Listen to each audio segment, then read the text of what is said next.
Pourquoi ceux qui sont appelés à un plus grand destin doivent-ils souvent faire face aux combats les plus intenses contre la luxure? C'est une lutte dont on parle peu, et pourtant, elle est bien plus fréquente qu'on ne l'imagine. Et tu sais quoi? Les raisons derrière cela sont surprenantes. Si tu te sens accablé par ce combat intérieur, sois rassuré, tu n'es pas seul. En fait, la Bible nous donne des clés précieuses pour comprendre cette épreuve. Alors découvrons ensemble la vérité derrière ce combat silencieux. Tout au long de la Bible, on voit que même les personnes les plus ointes ont été confrontées à de puissantes tentations. Prends l'exemple du roi David, un homme selon le cœur de Dieu qui est tombé dans le piège de la luxure avec Bathsheba. Ou encore Samson, un homme fort et appelé, mais dont la faiblesse pour Dalila a eu de lourdes conséquences. Aujourd'hui encore, ceux que Dieu choisit ne sont pas à l'abri. Mais pourquoi?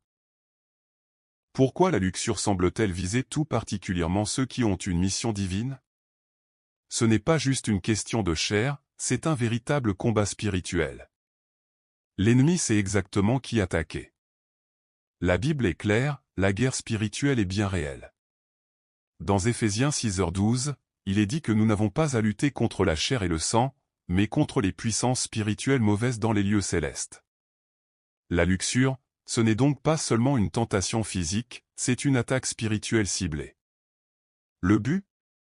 Déstabiliser ceux qui ont une mission divine, pour ralentir ou détourner leur destinée. Mais pourquoi ce combat est-il si fort? Voici 5 raisons souvent méconnues. 1. Une sensibilité spirituelle amplifie les tentations. Les personnes appelées par Dieu sont souvent plus sensibles, elles ressentent plus profondément la présence divine, mais aussi les attaques de l'ennemi. Et la luxure est une arme puissante que Satan utilise pour détourner et affaiblir ceux qui ont une vocation particulière. 2. L'isolement crée des batailles cachées. Être mis à part peut être une bénédiction, mais aussi une zone de vulnérabilité. Sans lien solide ou redevabilité spirituelle, la lutte contre la luxure peut devenir un combat privé et silencieux. Et ce silence rend la victoire plus difficile. 3. Une grande mission attire de grandes attaques. Plus l'appel est élevé, plus les attaques sont fortes. Beaucoup de leaders, prophètes et serviteurs ont sous-estimé ce combat. Et pourtant, l'ennemi sait que même les plus forts peuvent tomber si leur chair prend le dessus. 4. Les blessures émotionnelles ouvrent des portes. Rejet, abandon, trahison passée. Beaucoup de personnes appelées portent des cicatrices profondes. Et ces blessures non guéries deviennent des failles. Dans ces moments de vulnérabilité, la luxure se présente comme un faux réconfort, une illusion de connexion.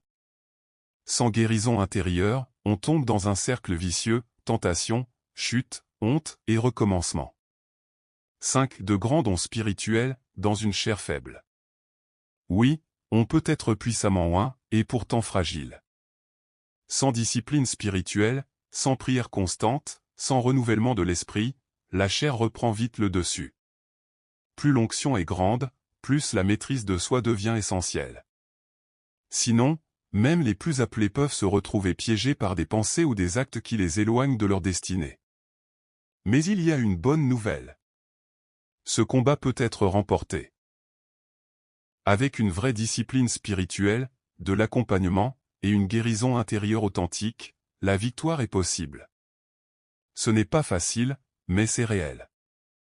L'ennemi veut nous faire croire que nous sommes condamnés à rester dans cette lutte, mais Dieu, lui, nous a déjà donné les armes pour vaincre. La question n'est donc pas « suis-je assez fort ?» mais « suis-je prêt à me battre avec lui à mes côtés ?» Tu es appelé. Tu es choisi. Et avec Dieu, tu es plus que vainqueur. Biceps plié étincelle.